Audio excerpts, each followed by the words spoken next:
తాటకి వధ. దట్టమైన అడవిలో విశ్వామిత్రుడు అనే ఒక గొప్ప ఋషి ఇద్దరు యువరాజులతో నడుస్తున్నాడు. వారి పేర్లు రాముడు మరియు లక్ష్మణుడు. వారు ఒక ముఖ్యమైన యాగరక్షణ పనిమీద ఉన్నారు. ఈ అడవి ఒకప్పుడు చాలా అందంగా ప్రశాంతంగా ఉండేది అని విశ్వామిత్రుడు చెప్పాడు. కాని ఇప్పుడు తాటకి అనే రాక్షసి తన దుష్టశక్తులతో దీనిని నాశనం చేసింది.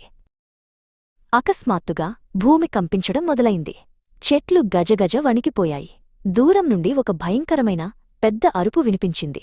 అదిగో తాటకి వస్తోంది, సిద్ధంగా ఉండండి అని విశ్వామిత్రుడు హెచ్చరించాడు.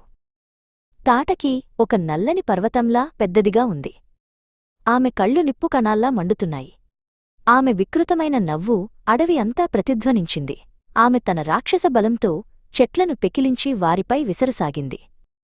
లక్ష్మణుడు తన పదునైన బాణాలను ఆమెపై ప్రయోగించాడు. కాని అవి ఆమె గట్టి చర్మానికి గీతలు కూడా పెట్టలేకపోయాయి. రామా, ఆమెను ఆపడం ఇప్పుడు నీవంతు అని విశ్వామిత్రుడు ఆజ్ఞాపించాడు.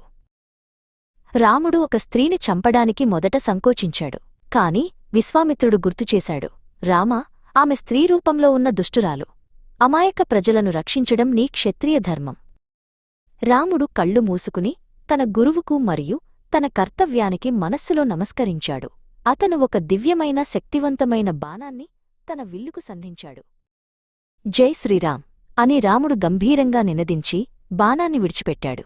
ఆ బాణం ఒక మెరుపు తీగలా ఆకాశంలో దూసుకుపోయి నేరుగా తాటకి గుండెల్లోకి చొచ్చుకుపోయింది. ఒక పెద్ద గర్జనతో తాటకి నేల కొరిగింది. ఆమె పడిపోవడంతో అడవిలోని చీకటి మేఘాలు తొలగిపోయినట్లు అనిపించింది. సూర్యరశ్మి మళ్లీ చెట్ల ఆకులగుండా ప్రకాశించడం మొదలుపెట్టింది. విశ్వామిత్రుడు రాముడిని చూసి గర్వంగా నవ్వాడు. నువ్వు నీ ధర్మాన్ని గొప్పగా నెరవేర్చావు రామా. నువ్వు ఈ అడవికి మరియు ఇక్కడి ప్రజలకు శాంతిని తిరిగి ప్రసాదించావు.